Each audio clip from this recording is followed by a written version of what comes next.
ઉનાના માણેકચોક વિસ્તારમાં શનિવારે એક હૃદયદ્રાવક ઘટના સામે આવી છે। પ્રાથમિક માહિતી અનુસાર નશાની હાલતમાં ઘરે પહોંચેલા પતિએ પત્ની સાથે ઉગ્ર ઝઘડો કર્યા બાદ ઉશ્કેરાઈ જઈ મોટા પથ્થરથી હુમલો કર્યો। આ હુમલામાં મહિલાએ ગંભીર ઈજાઓ પહોંચતા તેનું ઘટના સ્થળે જ કરુણ મોત નીપજ્યું છે। ઘટનાની જાણ થતાં જૂના પોલીસ તાત્કાલિક સ્થળ પર પહોંચી તેને ઝડપી કાર્યવાહી કરીને ગણતરીની મિનિટોમાં આરોપી પતિને ઝડપી લીધો હતો।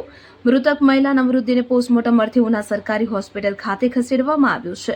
ઘટનાનું ચોક્કસ કારણ જાણવા તેમજ સમગ્ર મામલાની હકીકત બહાર લાવવા પોલીસે વધુ તપાસ હાથ ધરી છે। પોલીસ તપાસ પૂર્ણ થયા બાદ હત્યાનું ચોક્કસ કારણ અને અન્ય વિગતો સ્પષ્ટ થશે।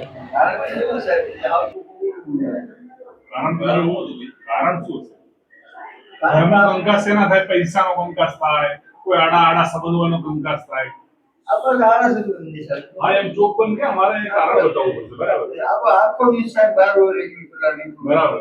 તો આડા સંબંધની શંકા રાખીને લડાઈ થઈ ત્યારે હા તે લડાઈ કરી કે એને લડાઈ કરી શું આખો દિવસ બહાર રહે છે? હા, એટલે પછી અચાનક જે એવું છે કોઈ ઘરમાં બીજું કોઈ માણસ હતો કોઈ છોકરો ક્યાં રહે છે? મારો દીકરો બાજુના ઘરમાં ગયા એવું કઈ